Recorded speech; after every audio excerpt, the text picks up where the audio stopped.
test.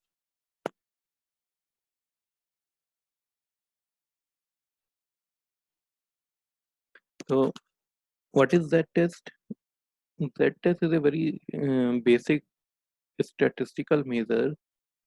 It's a statistical tool which is used to measure several measures, which is used to compare various statistical measures such as mean, median, mode of various samples. It is basically used for two purposes. One, it is used for comparing sample mean with population mean.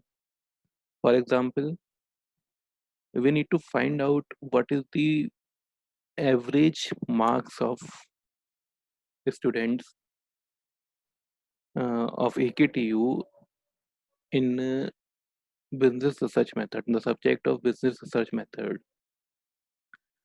So there are thousands of AKTU students. What we do, we took a sample. From that sample, we take a mean of marks of different students who are included in the sample. So we are comparing, suppose we took a sample of 100 students only, and there are suppose 5,000 AKTU students in MBA first year.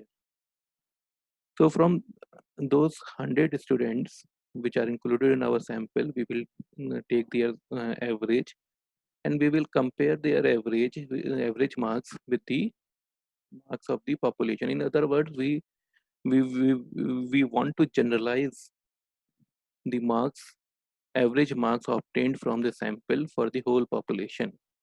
So in this case, we use Z test. We can also use T test for this purpose, but conditions of Z test are different from conditions of T test. We also use Z test for comparing means of two independent samples. Suppose we have two samples and we need to compare them. Then also we use Z test. For example, we want to compare marks of female students with the marks of male students. We have two samples, one sample from female student, one sample from male students. So, or we can also compare marks of students who have science background in their graduation and marks of students who do not have science background in their graduation. So again, we have two samples, and we want to compare means of these two samples. Then also we can use Z test. Again, for this purpose only, we can also use T test, but conditions are different. So Z test is used for either of the two conditions. First, if sample size is large sample size means when sample size is greater than 30. Or the Z test can also be used when sample size is small, but in that case, population variance is known. So either we should know there should be a large sample size, that is it should be greater than 30. In case sample size is small, even then we can use that test, but in that case we should know the population variance. This is the formula, basic formula of Z test. Z equals to x bar minus mu upon sigma divided by under root n. What does these symbols means? X bar is sample mean of the sample. Mu is hypothesized population mean. So this is formula for comparing sample mean with population mean, and we should be very clear about population mean. We do not calculate the population mean, but we hypothesize about the population on the basis of some literature support or some other support, maybe from opinions from expert, maybe from support from the existing literature. We hypothesize about the population mean. What should be the population mean? Then sigma, we should use sigma means population standard deviation, and small n is sample size. So one thing is certain, we cannot calculate that test if we do not know population standard deviation. This is the basic condition that we should uh, have prior knowledge of population standard deviation to use z-test. So this formula of z-test is used when population is normally distributed, a standard deviation is known, sample size is large, and population is infinite. This is very important. Population is infinite means population size is very large, and even we cannot give any number of the population size. So it is assumed that population is very large, and it has no limit. It has no finite number. So in that case, we use z-test. So to explain it further, I am using an example. Suppose Philips manufactured CFLs, and the normal life of a CFL produced by Philips is 40,000 days with a standard deviation of 3,000 days. A standard deviation of 3,000 days means that this normal life may vary uh, within the range of 3,000. It means 40,000 minus 3,000 or 40,000 plus 3,000. It may vary within the range of 37,000 to 43,000. Now Philips developed a new CFL which is expected to perform better. So from these new CFL, we took a sample of 64 new CFL, and mean life of these CFL is found to be 41,200 days.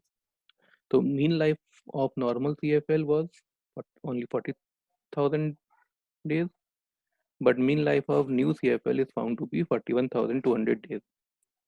So on the basis of this data, can we conclude that new CFL is significantly better than the old one? So we can clearly see a difference in the mean life of old CFL with that of new CFL, a difference of 1200 days. But does this difference is real, or it may be due to chance? It may be due to biased selection of sample.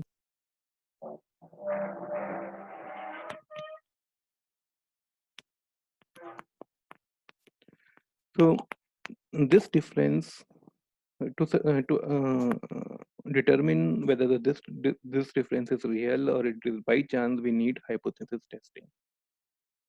From hypothesis testing, we come to know whether the observed differences are real or by chance. In the present example too, we need to follow the steps of hypothesis testing. We need to follow there. I have already told you that there are 5 steps in hypothesis testing. So we need to follow those 5 steps to know whether the new CFL is significantly better than the old one. So step 1 is set up null hypothesis and alternate hypothesis. Whenever we do hypothesis testing, we should be aware of, we should formulate our null hypothesis and alternate hypothesis. So in the present example, our null hypothesis would be there is no significant difference between the mean life of new CFL and the mean life of the old CFL. That is, we are assuming that mean life of new CFL and old CFL is 40,000 days. On the other hand, alternate hypothesis is mean life of new CFL is better than the mean life of old CFL.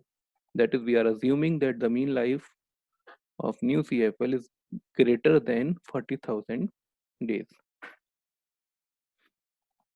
Second step is deciding level of significance. Level of significance gave us an idea of the risk of being wrong in accepting or rejecting the hypothesis. For example, suppose for the present example, we have decided that level of significance is taken as 0.05. So it means that there is 5% risk of being wrong in accepting or rejecting the hypothesis.